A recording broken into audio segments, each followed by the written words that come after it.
Good afternoon. My name is Jeff Greenberg, and I'm the Executive Director of the Kitchen Coop, a new model for local food manufacturing. The Kitchen Coop is a cooperative manufacturing center and business incubator for the food industry. For a couple of years, ending in 2009, I worked as a management consultant for a $30 million, 300-employee manufacturer in New Mexico called Bueno Foods. Later in 2010, I worked for a 3-person, Boulder-based startup food company, and those experiences were exponentially different from one another. This small company required me to find a facility and staff for its seasonal production. What I found was a set of mediocre commissary kitchens designed for caterers and ill-equipped for packaged food manufacturing. Over the course of those 6 months, we struggled to produce efficiently. But we were not alone. Conversations with other tenants in that same commissary revealed the same problems were being shared by all.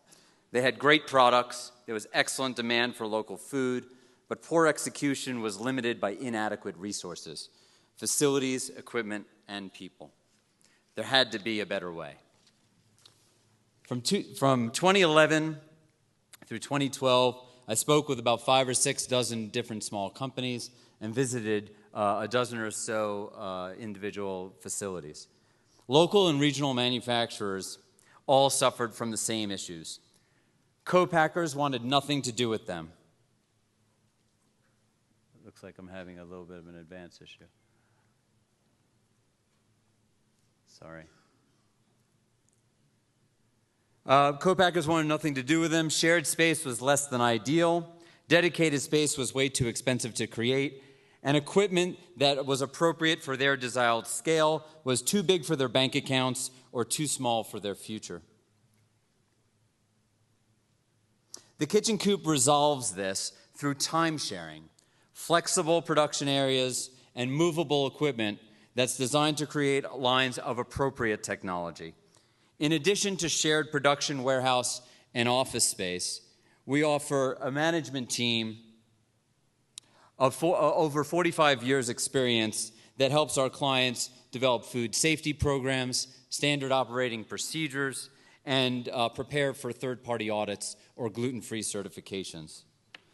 In addition to that, we have a network of professional consultants and suppliers that we're able to make more available to these small companies through the leverage of the collective.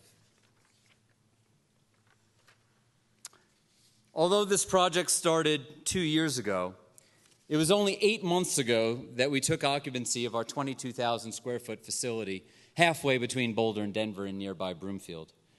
And it was only 2 months ago that we opened our first kitchen en route to 6 now complete.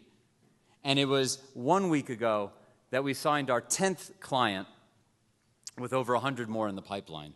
Actually, it should really count as 11 because Source Local Foods we sublet space to them and share our warehouse and storage so that we can provide local distribution to our local manufacturers. Our plans are to add about 2 clients per month for the next year, with revenues increasing on a per-client basis as we offer more value-added services, such as employee leasing and accounting support. An investment made in the Kitchen Coop is a boon to a portfolio of natural food companies that can dramatically impact the local food economy, with a multiplier on these numbers when you consider the additional money spent in local sourcing and when that money revolves through the many employees and new jobs that we're creating. The Kitchen Coop is very much a slow money investment for me personally, having invested over $800,000 and secured an $800,000 bank loan to build out our facility and acquire equipment. But it will pay returns way beyond dividends if we are successful in making a new way for local food manufacturing. We are seeking additional resources to augment our staff and speed additional offerings in entrepreneur education, local sourcing and quality control, to add more equipment and capacity to our existing facility, and should we raise enough money to expand from a single site to a multi-local manufacturing company where small manufacturers in multiple locations sourcing from and selling back to multiple local food sheds. That's the Kitchen Coop's vision for changing the food manufacturing landscape. And if I can present my last slide, I can tell you about it. Tomorrow night is actually our grand opening, where we hope to host 200 people in our 1,500 square foot facility. There is still room for more, and I look forward to talking about this with you further. Thank you so much.